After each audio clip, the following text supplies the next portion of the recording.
Hello. Flight Free acknowledge the First Nations people as the traditional owners of the lands on which we're meeting. Sovereignty was never ceded. We also acknowledge the ongoing role of elders past, present, and emerging in the care and conservation of this wonderful land and support them in their journey on a just reconciliation process. We're delighted to welcome everyone to this webinar with a very special welcome to the Coggins family, Shannon, Theo, and Rosa, who've had such an amazing adventure. We're so thrilled to have you all at this event. Members of the Flight Free Committee will lead the discussions tonight. We will be recording the webinar and will notify you all when it's available. Now, this is how the program will go. Callum will first of all ask the Coggins family some questions about their amazing trip. Alex and Mark will follow with a couple of important issues about aviation in Australia. Callum will return to facilitate the Q&A session, in which you can put questions of your own to Shannon, Theo, or Rosa by either typing in the chat facility in Zoom or using the hands up function to ask in person. So get your questions ready. We will try to answer as many questions as possible, so please keep them short. And now I'll introduce Callum. Thanks, Callum. Thanks a lot, Helen. It's great to be joining you all. Joining from Wadi country and the Dharawal Nation down here in New South Wales. And yeah, fantastic to see so many faces, and great to have you here, Shannon, Theo, and Rosa, to chat. I'm going to keep it fairly informal. So you three have recently arrived in Australia. Can you just maybe start with telling us a bit about how you got here and what the journey was like? Cool.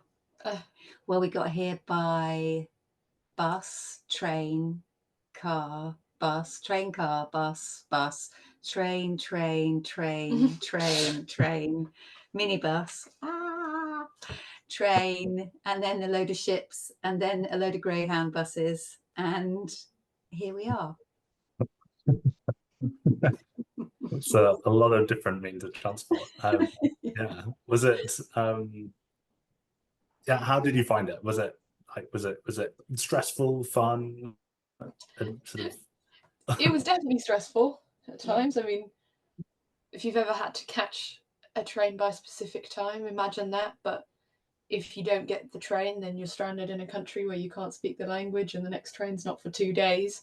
That kind of breeds stress, but you know, it's quite fun as well. Well, the whole journey, yeah. I mean, we've travelled across the world, so it's been great fun because we've stopped at certain places and had some fantastic times. But also, there's been times of stress and sometimes of chronic boredom as well. I mean, it's a long journey. You know, it's 3 months. It's like 3 months of living, but with the added unknowns of travel. Yeah. I played patience again on this 24-hour journey from. 44-hour journey from one side of Kazakhstan to the other. Trapped in this tiny little sleeper compartment with 2 other people who we don't know. Yeah. But then some magic will happen on a journey like that. Thea met someone incredible on that long journey who, you really cared about each other by the end. Yeah. You mean, you know, it's the thing about this form of travel, what we've discovered and realised is that you're traveling in deep with people. You're just up against other people. You're rubbing shoulders with the people in every part of the world you pass through. You're having to interact with people. It isn't all laid on for you just into the airport, get processed, get the next plane. It's you have to get involved. And because of that, you of course meet people. And that's been the delightful thing, really. 2 delightful things: seeing nature in all the different places and meeting all the different people. And that's just been an awesome experience for all of us. Yeah, so it took you a few months, was it, that you took sort of to make that journey around half the world? It took almost exactly 4 months to reach Australia, and then another few days to get to where we needed to go. But yeah, almost exactly 4 months since we set off to when we got to Australia. And it didn't need to have taken that long. No. But we knew we wanted to experience some of Turkey and, you know, a little bit of Georgia, a little bit of Kazakhstan, and we spent a month in China. Yeah. And we stayed with family in Thailand, and each place we went, with the exception of Russia, which we had a 3-day transit visa for, and there wasn't much stopping. And Malaysia, when we were trying to get down, we had a time limit for a boat we had to catch. We spent time everywhere, and that's been to the enrichment of ourselves. It's been incredible to do it like this. I absolutely cannot stress how incredible it's been all those little memories. I'm going to go home with doing Tai Chi in a park in China with a group of women. It was just incredible. And being on a train with a family of Chinese people, and they didn't have a seat, and I got up and gave them the seat, and they couldn't believe it. And we swapped phone numbers. They were so blown away that this Westerner had actually got up and given them their seat. And we've had this gorgeous little exchange backwards and forwards, me and this 12-year-old girl. It's just because we were shown so much kindness on our way round. It was so lovely. People have been really kind. Yeah. Around the world. Yeah, that's amazing you say that. It's like, I think that's one of the more intimidating bits of doing something like this long articulated journey. You kind of like, well, is it going to be, will it be easy or friendly, but that's your experience of it? Everyone's been sort of helpful and friendly. Yeah. Well, everywhere there has always been people who are helpful and friendly. Like, of course, not everyone is friendly and helpful, but there will always be someone who's willing to be friendly and helpful. And they go to extraordinary lengths to help us. People will do all kinds of things just to be kind, which is amazing, actually. Yeah, interesting that one of the things it's done for me is it's made me feel safer in the world, because now I've been across the world. You know, we are in England, we call where we are now down under. I mean, it literally is, you know, if we dug a hole, we'd eventually get here. So it's like we are down under. We're in the southern hemisphere, which just blew our mind when we realized that happened. We haven't gone through the sky. We've come over land, so we could retrace our steps pretty much all the way back home. And yet everywhere, I now know if we're in a tight space, we'll probably find someone who'll help us. And that just shows us that's what human beings are like. And it's a great thing about travel to find that out, you know. We're a good bunch. That was a really positive message, actually, to come away from. Yeah. And so you mentioned obviously that you didn't come sort of through the air for most of deliberately it. Most of it, yes. I think I understand you ended up getting thwarted at the final hurdle. But yeah, what was it that prompted you to embark on this? So did you plan it out beforehand and have wanted to do it for ages, or? Yeah, I brought it up around the dinner table when Rosa was 13, like 7 years ago now. I don't even remember. No, I planted the seeds early, and we started saving money because it's not cheap to travel. It's not so much that this journey or this way of traveling is expensive, because it isn't. It's just being away from home, not earning money for 9 months, is you have to save up for that. But it's been a very cheap way of living once we got out of Europe. And in Australia, it's more expensive, but we're staying with family, so that's made that bit easier. And I have a job. Yeah, so has a job. We were saving and thinking about it, but it was always like, shall we, shan't we? And that went on for a long time. And then it just got more, I think during COVID, as we took our long walks, it got more like, shall we? Shall we really do this?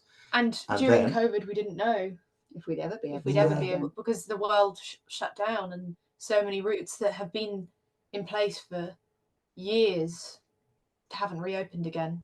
Yeah. That was stuff that we found challenging. Yeah, China didn't open their borders until like Azerbaijan still hasn't. We needed to go.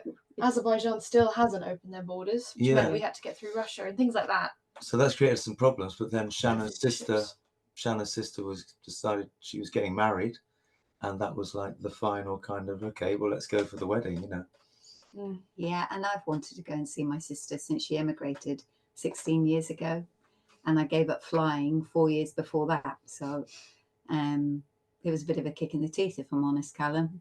There you go. I've given up flying and you're moving to Australia. Lovely.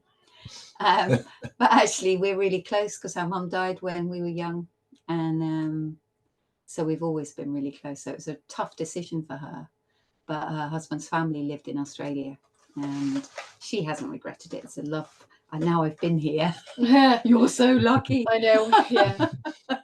Those of you who live in Australia, I'm just very jealous, to be honest. I think it's a fantastic country. I really love it. But yeah, I really wanted to see her and meet her friends and her family. I'd never met her husband to be. It was a very personal journey for me. Yeah. And did you plan out each stage of the journey, or did you kind of plan the first bit and then find your way? Yeah, I feel like the further we got, the less planning we had. So it's like we planned really, like, in a lot of detail for like the earlier parts of the trip and the bits of the trip that were more like difficult in general. Like, we knew what we were going to do once we were in China. We didn't know how to get into China, but we knew what we were going to do in there because we had to for the visa and things like that. But once we left China, actually, we had very little plan of what to do. You've got to add in a load of flexibility. We knew we had to go to Russia on the 3rd of September because we've got a 3-day transit visa. You go in on that day, you get out on that day, and that's it. But all the rest of it. So we made sure we were in Georgia lots of time in advance in case something went wrong. And then when we were going to China, we allowed ourselves 2 weeks. No, it was longer in the end. And we got COVID. Just before we went into China. You need to have that kind of buffer for big things that you're going to do, because you could miss the boat. There was a ferry from Batam to Jakarta, which only goes once a week, which we were told by the woman who sold us the tickets it goes at 2, and it went at 12. And it was like, it goes at 2 tomorrow. But it didn't go at 2 tomorrow. No, it went at 12 tomorrow. But we were there early.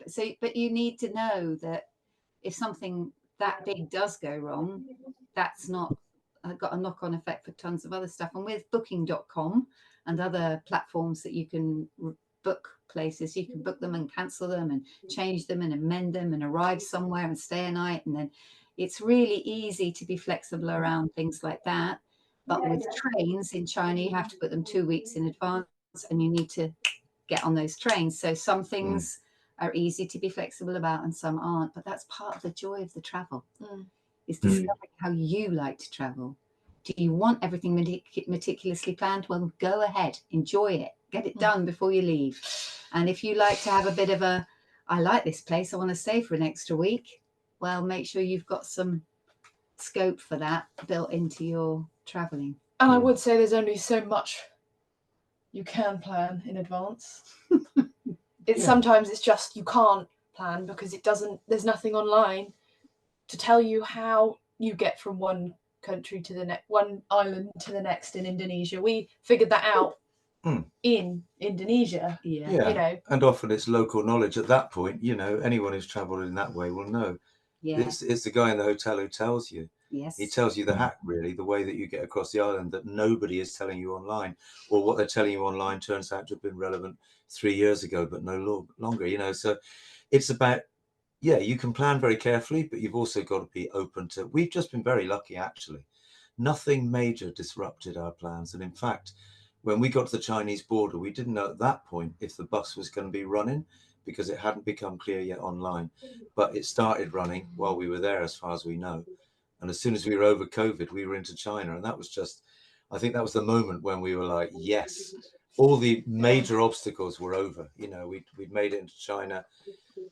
It was all downhill to Australia after that. But it wasn't. Actually, the biggest problem was yet to come, of course.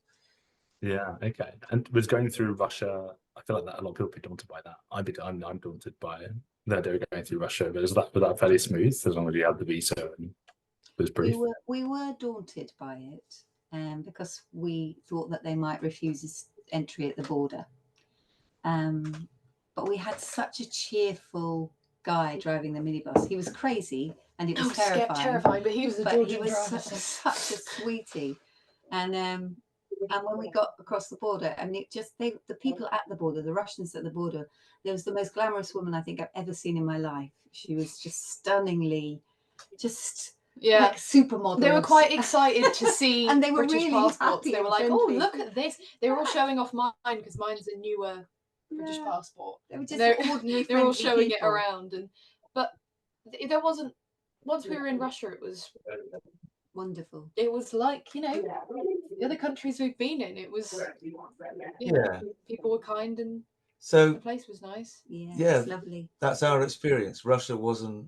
We were, of course, when we started, we were scared of the whole thing. I don't think we had any idea what it'd be like, and we just found out that it's been good for us everywhere. Of course, some people traveling would have had a very different experience depending on their ethnicity or whatever, and depending on events that you can't control, say something geopolitically is blown up and suddenly your country isn't popular in another country.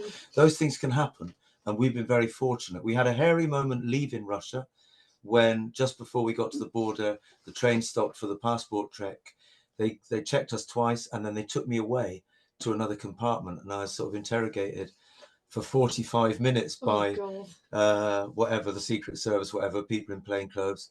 They just wanted to know exactly where we'd been, exactly what we'd seen previous to the journey into Russia too. Where were you in Europe? All of that. But, you know, there's a war on. It was going to happen probably, and we were okay. It was a bit scary because things go wrong. Suddenly a traveller can find themselves, you know, I'm not egging it up. It sometimes goes wrong, but it went okay for us. They did spot the troublemaker.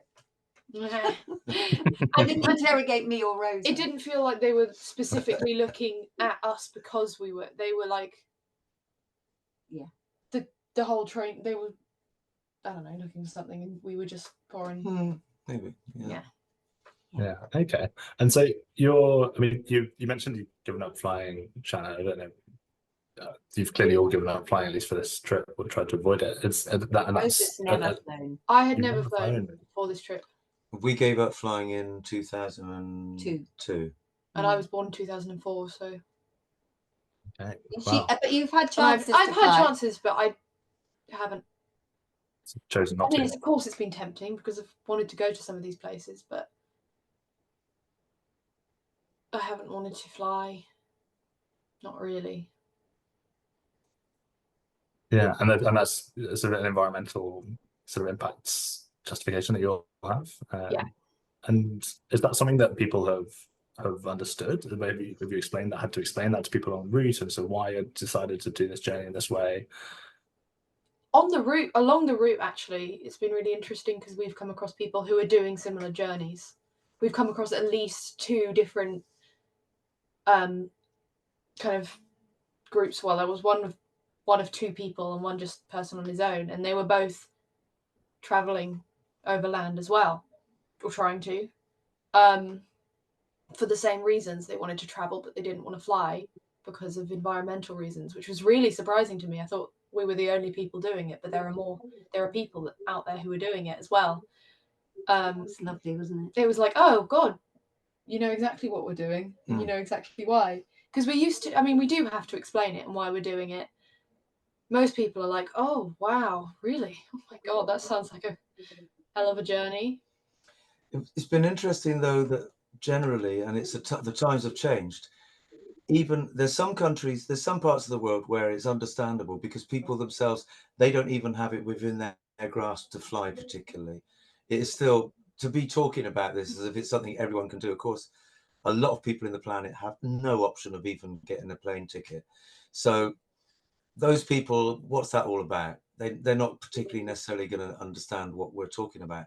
But everywhere, pretty much, it's been well received that we're doing it because we care about the environment. People understand that now.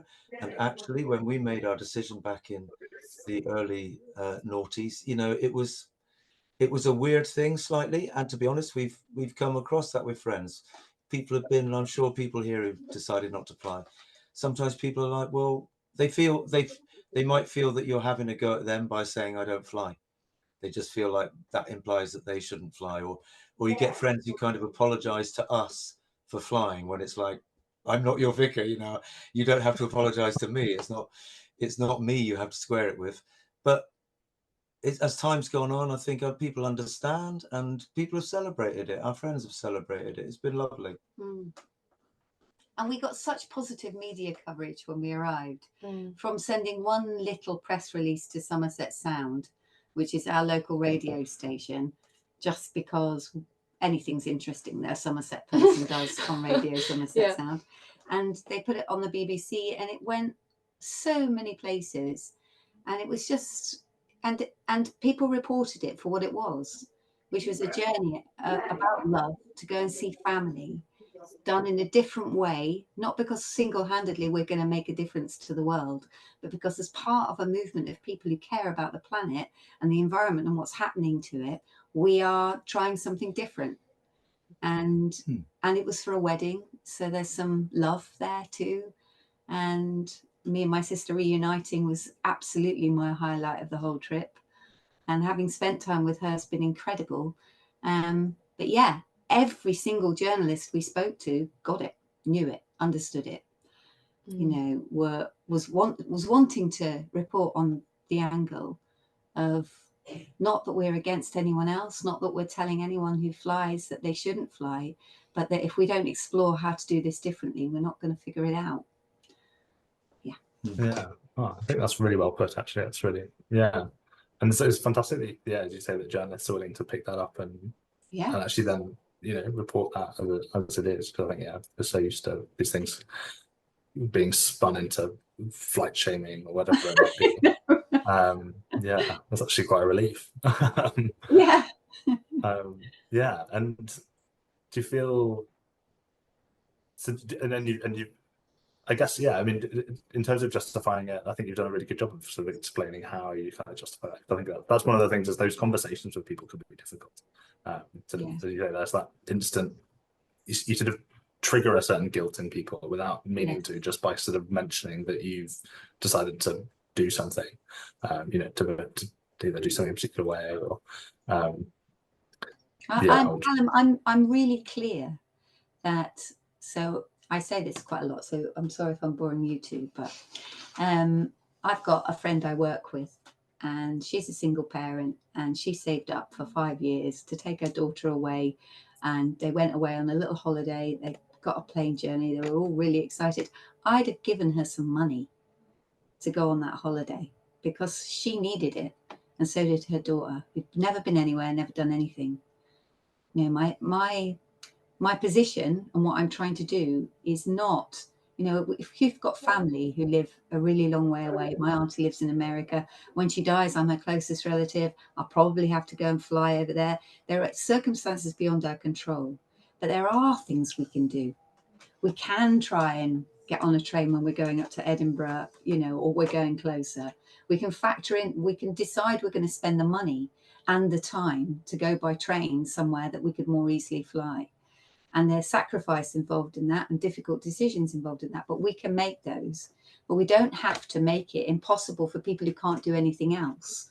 It's their fault. We're doing it together. And if we don't do it together, then we're just a little marginalized group right on the edge, sitting there, not flying anywhere. And it has its political dimension. Is that whole thing about the things that have to be changed on a bigger scale. We are lucky to be able to make that choice, partly because of where we were in our working lives, which part of the world we came from, all the rest of it. But, you know, if we want that to work in Britain, if we want people to stop flying to Scotland from Somerset, because that's the only way they're going to get to Scotland quickly and cheaply, then we have to have a better public transport service. We have to tax aviation fuel. You know, there's these things that have to happen to make it much more likely that people, especially working people who get such little holiday, actually can find a way to get to places that's efficient and cheap, but doesn't involve flying. Yeah, I think that's a great point. And do you feel like there's I mean, because as you say, there's two bits of, there's people and how people behave and norms, and then there's that kind of more systemic policy angle maybe. But do you think we need to start to, and maybe I imagine you have started to think differently about travel and holidays and that kind of thing, to like how normal, you know, I think there's norms around, as you say, getting there quickly, having a weekend break. You know, there's also obviously spending as little money as possible, which is understandable to everyone really. But yeah, it's that kind of like, just, yeah, you got to get on a plane, it'll be stressful, but once you get there, it's lovely. Yeah. And do you feel like you've to maybe think differently about taking a different view on those things as part of traveling on the ground and traveling slow? I mean, for me, because I've never flown, the holidays we've taken have always been trips. You know, we went up to Sweden, God, 10 years ago, when I was 10. We travelled all the way up to the north of Sweden by train, and that was a big trip. Me going abroad, for me, or going, feels like an adventure, feels like a big trip, you know, and that makes it more exciting, the fact that you're going somewhere else, even though it's not as far away as, I don't know, Morocco or Mexico. It's like, yeah, it's Sweden, which is still in Europe, but it makes it a bit more exciting. And you look a bit closer to home to have holidays then. I mean, for us, one of my favourite places that we went to was Turkey. And that's not actually that's only 2 days on the train. Just around the corner. No, yeah, it's weird. After travelling for so long, you get a kind of skewed sense, like 2 days on a train, that's nothing. Well, it isn't, is it, really? No, well, but it is if you only have 2 weeks of holiday. But when we went to Sweden, it took us 9 days, and we had such a full, like, there and back, and 5 days in the north of Sweden. It was, and it was not a very completely full, phenomenal experience that we had. And we could do that. We could do Turkey for 2 weeks. We could get on a train, go to Turkey, spend 10 days there, come back, and we'd have had our 2-week holiday. It's the money. How much that costs will prohibit most people from doing that. The flight, when the flight's cheaper than parking at the airport, what are you going to do? Yeah. And that's our problem. That's where we've got to try and change something, because that's, it needs to be cheaper and more accessible, really, because train travel, it's wonderful. I really like it. I love traveling by train most of the time. I much prefer traveling by train than any other form of transport. It's my favorite form of transport, because it's kind of, you get to relax on the train, get to stand up and move around. It's nice. I think there are other questions too, which you've been discussing, I'm sure. You know, we can now have, there was the guy, while we were traveling, there was the climate scientist who got sacked, and I was following him on social media. He was making his way back to Germany, but he got sacked because he wouldn't come home on a plane, because he's researching climate change, and as far as he's concerned, he really doesn't want to fly anymore because of the damage it's doing. So he's got to travel back the slow way, and his employers, who are a climate organization, say, no, it's no good. So he was on his way back, you know. But obviously we can do things like this. We can have meetings. I can see people here from Britain are in on this meeting, so we can do that. And then it's a question for me also of, you know, this whole question about the impact of tourism and what we expect from tourism as well. And we saw a bit of that. You know, we went to Bali, and to be honest, no insult to Bali, we loved Bali, beautiful place, beautiful people. But we saw that some of the towns there, it's kind of, they've become towns which are all about people flying to them and spending money. That's what they've become about. And it's kind of weird, because in a way it's like, maybe those people, I'm not saying they should or shouldn't, but maybe if they went to the Lake District in Britain, some of those British people would find some connection and have an experience which would be as good or even more. You know, it's like we have an expectation, and the expectation that travel should be easy and quick is maybe an expectation we've outgrown. Maybe it's good that travel is more realistic about the time it takes. I really notice when I'm here and I think about the First Nation people in Australia, that human beings populated the planet by walking. And that's real. They did for thousands and thousands and thousands of years. So this whole idea that I must be instantly able to go somewhere, it's worth thinking about and reflecting on, especially because of the damage that it's potentially doing, you know.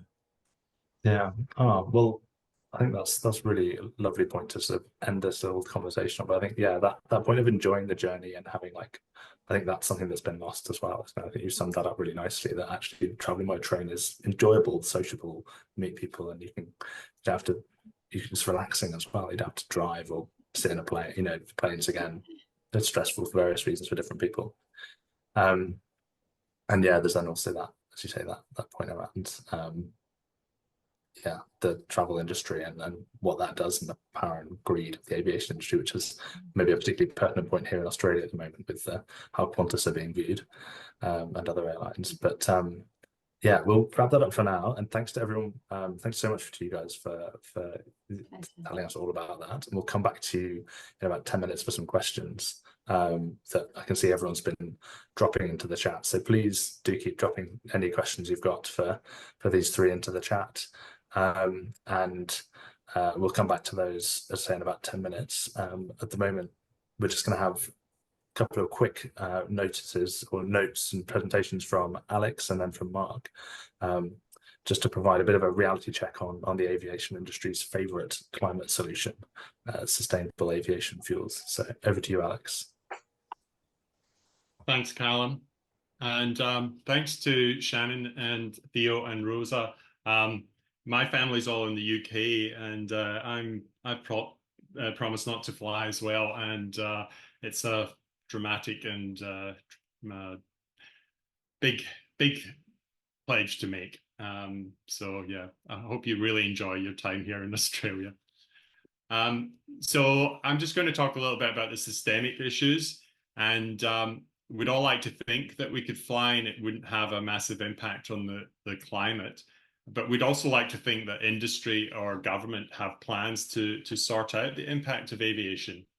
But in 2023 here in Australia, we learned so much about what these two players have in mind in Australia, and it's not reassuring. And it's not reassuring because it's similar to the UK. The government and aviation industry here teamed up in what they call a Jet Council, which claims to have big plans towards net zero 2050. But we've been able to find no evidence that they can pull off such a thing. First thing to come out in Australia was a consulting company report telling us that there were 3 ways to decarbonize this 99% fossil fuel industry. They said that the public attitude to flying could change and we become more eco-conscious, or government could change and stop artificially stimulating the industry, or the industry could change fuels and make new fuels rather than refining oil. However, they said that we could expect a maximum 45% reduction in carbon from alternative fuels. Or if other scenarios played out, emissions from aviation could actually increase during the next few decades. Then we had Boeing team up with the CSIRO and find that 60% of fossil fuels could be replaced with fuels made of sugar waste, canola, pig fat, and other things. But that was the maximum amount, and it's very tricky to do that. And there were many side effects of such a transition. It's 2 to 4 times the cost of fossil fuels to fuel planes that way, and there's no one keen to pay those costs. They also found that only maximum 50-50 blends with jet diesel were possible in the current decade. And by 2030, that is the critical decade for decarbonisation. So really, aviation could not lift its weight in this period, no matter what spin the industry puts on it. Then we look at what no Australian policymakers look at, and that's the non-carbon dioxide emissions. Scientists and the UK Jet Council made clear it's more likely that these effects are twice as important in warming than carbon, and this is only partially helped by switching fuels. Then we learned about the growth of the industry and how the UK Jet Council plans really don't add up, because growth is making a mockery of any benefits from tech changes.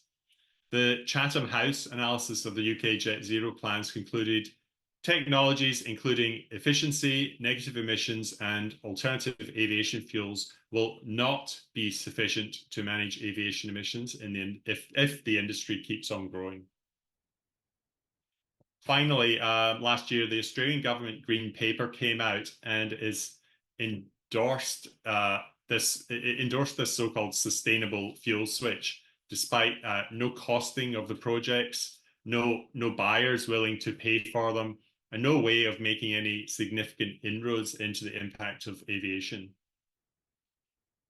Our fear at Flight Free Australia is that warming from aviation could actually increase over the coming decades from the settings airlines are leading government to make. So where is the zero in Jet Zero or Net Zero 2050? Now, there are ways to do this differently. For instance, we could stop the inequality of charging motorists 10 times as much tax for petrol for their car as airline passengers pay for fuel. Or we could cap or tax the jet fuel coming into the country so that if airlines really wish to decarbonize and grow at the same time, they have an incentive to do so. Then again, we could rule out subsidizing airlines when they fail, like we did during COVID, from the taxpayer funds. Or we could build better railway links. Now, I'm sure you'd love that. And New South Wales should really be doing this, because it would make Melbourne to Sydney flying much less attractive if we had a quicker route between the two cities. But one of the things that could actually reduce aviation warming are currently on the cards by our governments, and they're not being talked about by industry. Meanwhile, Australians and the British, of which I'm both, are amongst the highest sources of aviation warming. It's incredible that we average more impact from our aviation than people do in an entire year from many other countries from their whole lifestyle. Few people realize that flying UK to Australia and back is more warming than the total emissions of the average Spaniard or Italian from their lifestyle in a whole year. Or maintaining top-tier frequent flyer status requires 27 tons of warming per year. So this can't continue when we're facing climate breakdown. Here are some images of what this can look like. Coastal Risk Australia's image of an inundated Brisbane airport, top left, is predicted by the current predictions of sea level rise by 2100. Top right is planes on an inundated Cairns Airport runway 2 months ago, 2023. Warming equivalent to a new Loy Yang power station, bottom left, by approving a third runway for Tullamarine Airport here in Melbourne, would be a disaster. Or the alternative we hope for is degrowth at emergency settings as required by climate science for unsustainable industries like aviation. So our decision makers may leave a terrible legacy. And for more on that, over to Mark. Thanks, Alex. And thanks, Shannon, Theo and Rosa, for your inspiring story. I wish I was a little bit younger. I could maybe emulate you. It's so good to have examples. People, you know, in the predicament we're in, we need more examples of alternatives and alternative travel in this case. So thank you. I just wanted to quickly point out one additional problem with so-called sustainable aviation fuels. They're the ones made from carbon drawdown from the atmosphere. And I've got some slides, so I'll just screen share now.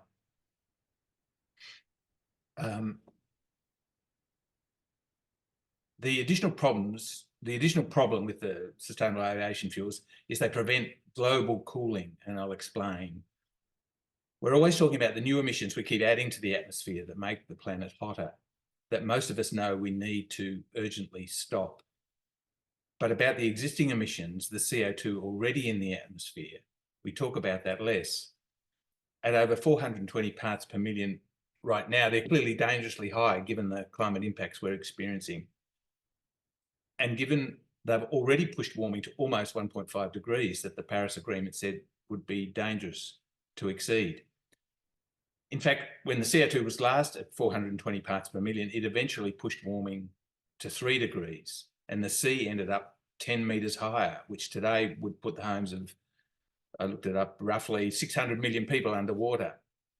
So as well as stopping new emissions, we clearly need to remove existing emissions, get the 420 parts per million back under 350, draw down the CO2 and keep it in the ground, stop the warming and start the cooling.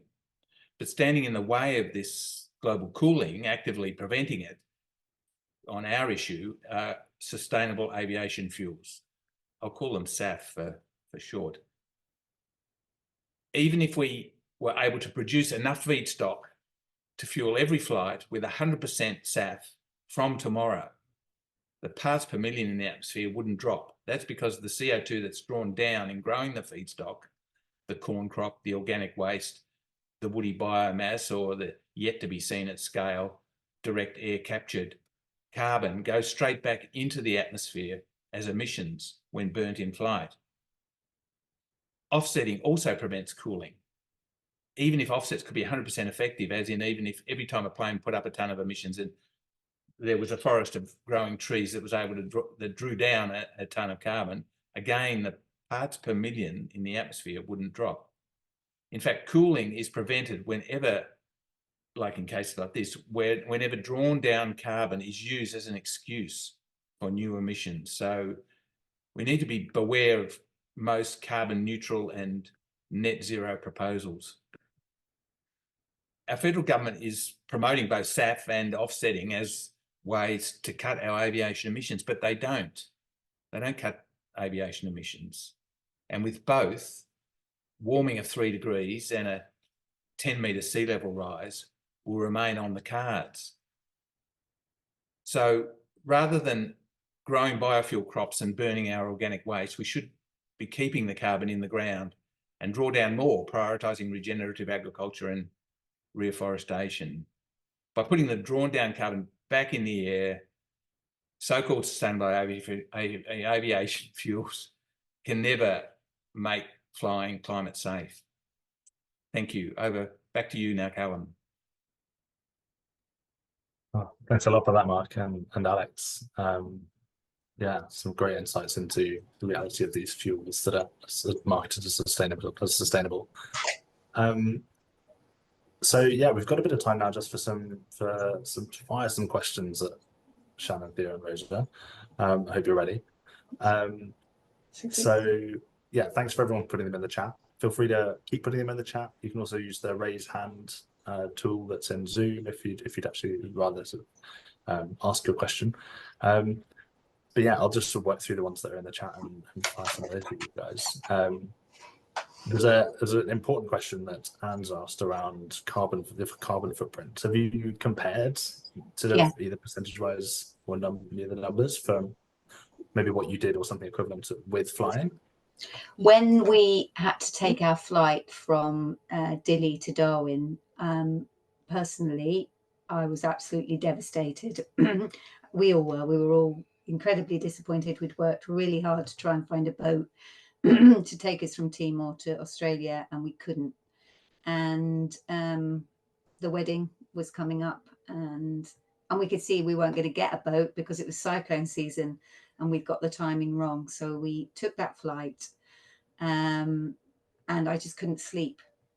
So the next morning, I woke up and I did about 4 hours of detailed carbon footprint analysis. I used maths to try and help myself feel a bit better, just to really understand the difference between what we had done and what the impact that flight had had. And that flight was, my best estimate was 0.1 tonnes each, which was significantly less than if we'd have done Bali to Sydney, which would have been 4 times cheaper. It was a really expensive flight, that one from Dili to Darwin. But overall, it worked out that it had been 5 times less carbon than if we'd have taken that flight. It was about between 0.6 and 0.7 tonnes each. What from England to Sydney.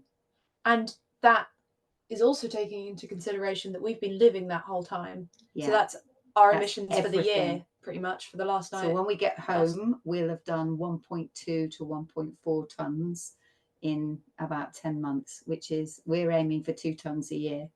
So we'll have done it. And that cheered me up enough that I stopped beating myself up from having got on a plane. That's phenomenal. And so just that you've even captured your, as you say, your food and sort of accommodation, I did it some all. energy stuff. Do Wow. our best, Okay. yes. I mean, it's of course we Yeah. can't. Every Yeah. website is And- different. Yeah, And it's Always. interesting that we also then, when we were looking at boats, we did think about, because we had the option at one point, getting on a cruise ship that was on its way down to Australia. But when we looked at the carbon footprint of cruise ships, because some people have said to us, why don't you just take a boat, take a cruiser? Well, the journey wouldn't have been so good, but also in terms of experience, but also the carbon footprint of a cruiser is far higher than it would have been through aviation. So, we're glad we didn't take that option as well. Yeah, I think that's a good point. I think there's because boats are so often are more efficient than flying, but I think cruise line has managed to buck that trend with some with something Yeah, to spare Really as well. disappointing. I really fancied a cruise. they're so juicy. They just eat up fuel though. Yeah, Pretty terrible. nasty. They're mad, and they're growing like crazy. Yeah, the amount of people. I mean, I work in sustainability, and someone in the office went on a cruise for the holiday recently. And I was just like, "But how? Like, are you not aware of it?" I don't know. It's one of those things. Should. Yeah. I think they're Yeah. obscene. We saw one leaving Sydney Harbour when we were walking around Sydney, and it looked like there's a film called, what's it called? Those Infernal Machines, about cities that go around on wheels. It looked like one of those gigantic monsters. But sorry. And my first ever holiday as a family was to go on a cruise ship, and it was one of the most wonderful experiences of my life. So in every family, but I didn't know about climate change then, and now we have to make different decisions. But personally, if they would run on good fuel, I'd be on them like a shot. Yeah. Did you compare it with because the other option is that the container ship route that's harder. They don't do it logistically challenging. They've stopped We're looking worldwide. we're looking currently to try and get a ship back to Malaysia or Anywhere in Indonesia. But the problem is that since COVID, they've stopped doing it. And so because of liability or whatever reason, so we're currently trying to persuade several freight ships, because they're going it anyway, and because actually if you compare air freight with ship freight, it's much better to go by ship. Since they're going, we'd rather go with them, but that's going to take a lot of persuasion to get them to take us. And if you've got a yacht and you've got a couple of weeks spare, we'd love a lift to anywhere in Indonesia. We'd be so grateful. But and it's a serious point for Australia, given that there are a lot of people who do want to try not to fly, and it's not a huge number, but it's a significant number. I think if somebody could open a sea route for passengers once every 2 weeks to Indonesia, I think there'd be a real. I think it would work. Yeah, people would. Yeah, I think that's a good point. And in terms of the carbon you've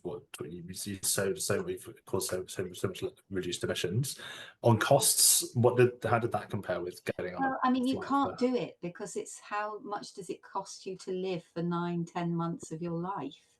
You've saved up that money. You could have spent it on redecorating your house, or putting in a new polytunnel or whatever at home.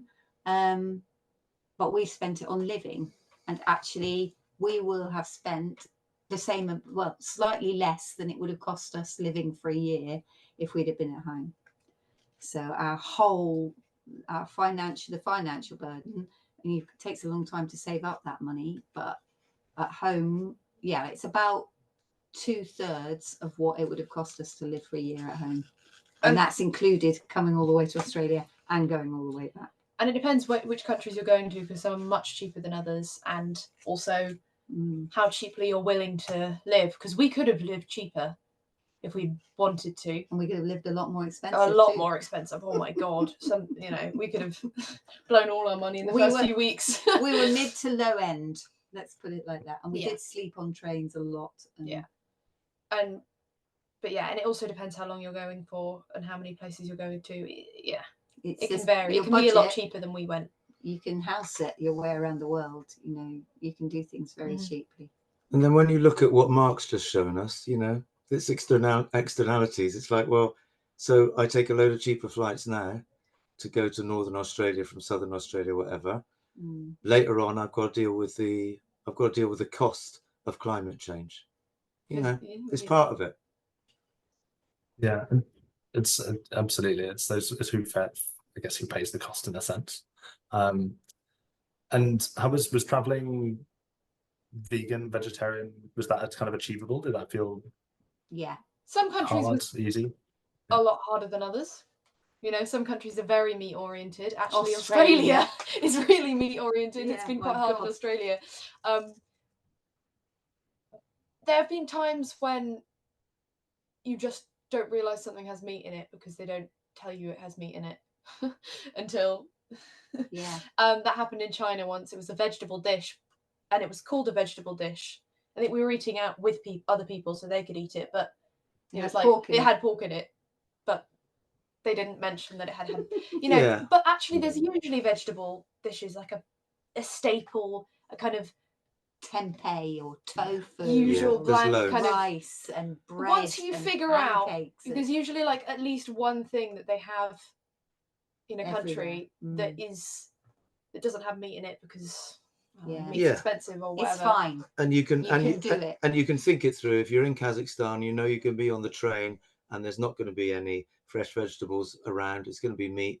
Then make sure you got some noodles. You know, you just have to think a little bit. But actually, the world is Wow. pretty friendly now. I had a jar of peanut butter with meat pretty much everywhere I went. There's usually, especially in kind of Yeah. Western Asia, I'll just say this. Yeah, in Western kind of Asia or Eastern Europe, there's always a kind of a bready, potatoey, cheesy thing. Not so Dumplingy. good for vegans. Yeah.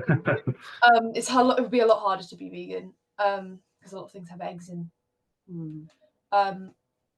But you can always have a jar of peanut butter. Yeah, there's usually like a bread, potatoey thing in most of those parts of the world. And So. in Asia Something onwards, beige. being vegan was that's how we lived. And it's from Thailand down, it was then even in China. There's actually even in China it's mostly because sometimes vegan. you come across Buddhist restaurants which are completely Anyway. vegan. Anyway, Yeah. Okay. It's doable. It is doable. Okay, that's good. That's good. I feel like that's reassuring. And Moby's got a question about visas and passports. Was that you mentioned how that all things went generally smoothly, but did you have to plan ahead a lot with the visas, and you had to maybe Do for China, you do for Russia. Everything else is easy. I noticed the question. It For was a asked, British person. Well, Not interesting. necessarily. Interesting. Actually, it's made it harder. It's not actually so easy for English people in some places. It isn't necessarily an open door. No. So since we left the EU, if you want to go through Iran, which was one of the land routes we looked at, we'd have loved to have traveled through Iran because I know the people there are amazing. I know it would have been an incredible experience, but the Britain and Canada and America, you get a hard time in terms of the bureaucracy and the limitations, and you have to have someone traveling with you who you have to pay for and so on. So it's not always useful being English. It will change. Different countries have different relationships, but Russia was challenging and China, and those were the two that were challenging. We just had to make sure, and now we've got a bit of a problem getting back, because from Australia we know that we need to try and get a transit visa through Russia, but actually it's going to be hard because we can't book our train in advance, and there's some complications. But mainly with China, it wasn't actually hard. It was a lengthy process, and we had to do it beforehand.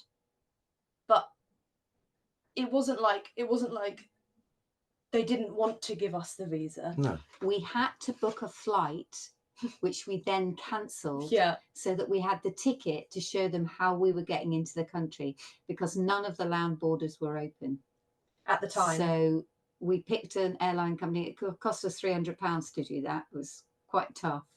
But there are some things that there just are no other way of doing it, and you have to look on other people's blogs. Yeah. You know, I spent probably 18 months looking on people's blogs for what you should take with you, what you shouldn't take with you, and you just get a sense of who you are by reading all that. And then you also get your website. Someone mentioned Man in Seat 61. It's a fabulous website.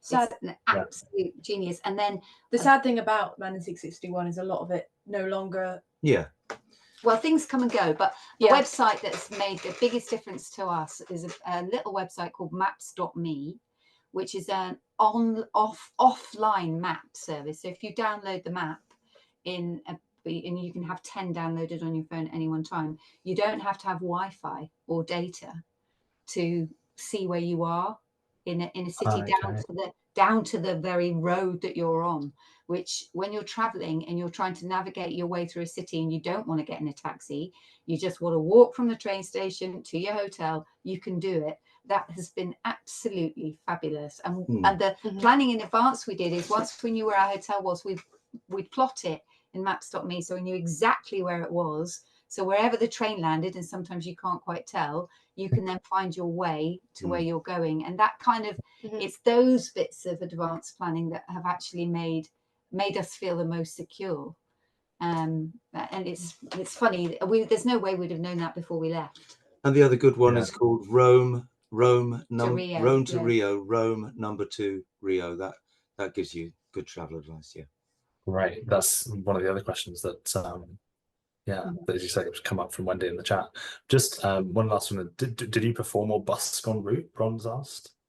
Well, did we what? Yes, we have done. We have done some performing. Oh yeah. We're in a band, and we did a really good song about flying, which Shannon wrote back in 2000 or something. Yeah, that's called Flying, and you can find that and Seize the Day on YouTube. But we travelled. We left our band behind and travelled. We took one little guitar. We got invited after a ferry ride in Indonesia to a Muslim wedding in Jakarta, and Shannon sang a song there. You sang as well. We performed a song in East Timor, which we had about East Timor and their struggle for independence, and we were able to go and sing that to veterans of that struggle for independence. That was a pretty amazing, beautiful experience for us. Yeah. And then in Australia, we've done several gigs. We did one last night, and we've actually ended up. We're not working, so these have to be fundraisers, but we did a fundraiser for various environmental groups, Rising Tide and Tree Defenders here in Australia. So yeah, we've enjoyed doing some music. Yeah, that's amazing. Just one final question before where the time is nearly up. Although I think we might be some time after we finish if people want to hang around. But just Jan's asked, how are you getting home? You mentioned you're looking at a boat. Have you got a plan for getting home yet, or was that not yet? We're going home the same way. Almost exactly the same way, actually, yeah, as it turns out. The same way. But there are some challenges that we are gearing up for. When we applied for our Chinese visa, we applied just one way, but they gave us a multiple entry visa. Multiple entry 90-day visa as opposed to the single entry 30-day visa that we applied for, which is a godsend, actually. I can't believe we've got that. Yeah, that was just miraculous. So China's okay. But getting through Russia, we're hoping that at the Azerbaijan border will finally open. They keep saying they're going to open it and they haven't. That would take that bit away, and we're just cannot find a boat to take us from Australia to Timor. We know how to get through Indonesia. Pelni Ferries is your best friend if you're ever going through Indonesia. Yeah. They take you to all the islands. You get all your meals. There's fairly decent accommodation. Yeah. We're hoping for maybe a yacht, but that's hard. Maybe one of the freight ships. I'm trying to use the fact that we got media coverage to persuade them that it would be a good story for their company if they gave us a lift. I mean, got to try. But really, this is a mistake we made in our planning. It was a big mistake.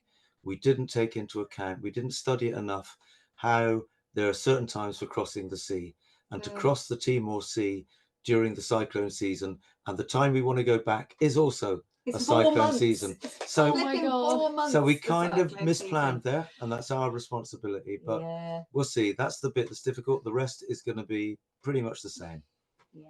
And if you want to follow our journey, we've got a blog.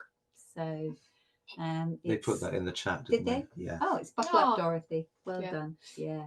I would say that there's just a question that I saw in the chat, which was how are the trains in China compared to the trains in the UK, which is an easy question to answer, which is they're so much better. It makes the trains in the UK look like a joke.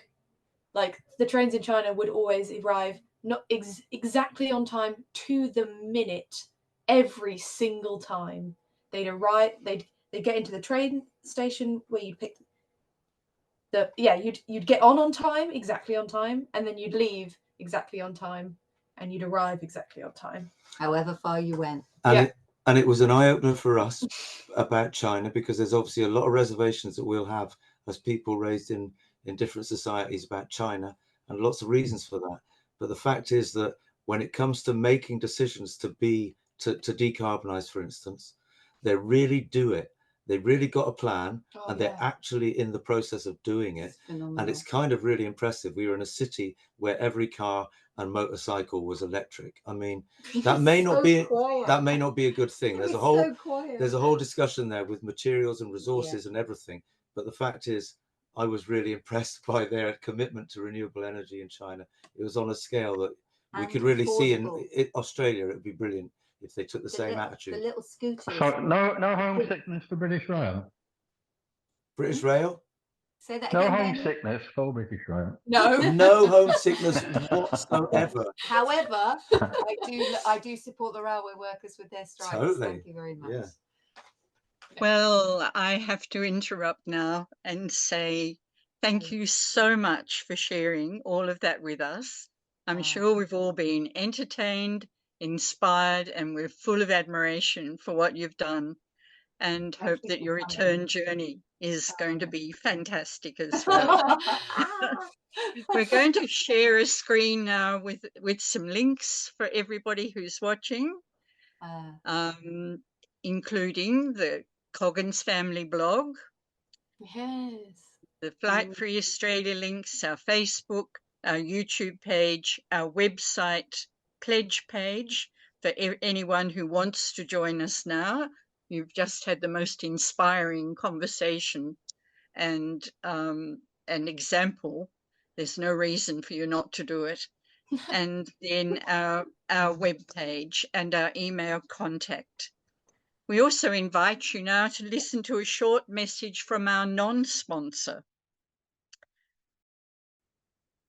Welcome aboard. Before we take off, we are going to give you an important safety briefing. So listen to the cabin crew as we provide you with information about flying that you may not have heard before. Flying to London and back will increase your annual emissions by 50%. We'll be frying the planet in the fastest way possible. Please make sure you put all your preconceptions about flying out of sight, like your baggage. All sources of those preconceptions must be turned off. Disable the algorithms that greenwash flybys and frequent flyer points. What I am about to say will take your breath away. So put on the oxygen mask and take a few deep breaths. Global warming is about to hit the 1.5 degrees Paris limit. This flight will create 3 times more warming than you've been told.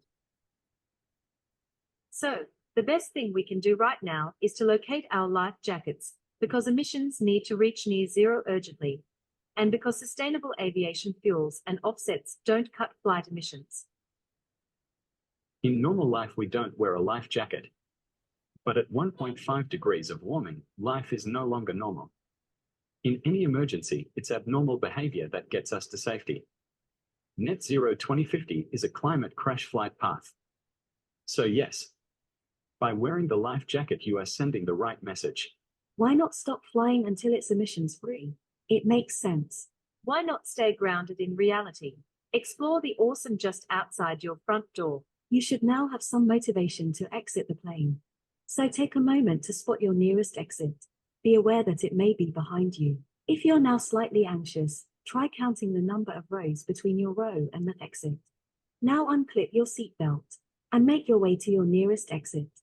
Our aircraft is fitted with escape slides and life rafts, which the crew will now help you get to. Flying is the most warming single thing you can do. It's time to evacuate. Hey, are you still in your seat? Wake up and get out now. Those remaining should brace for impact.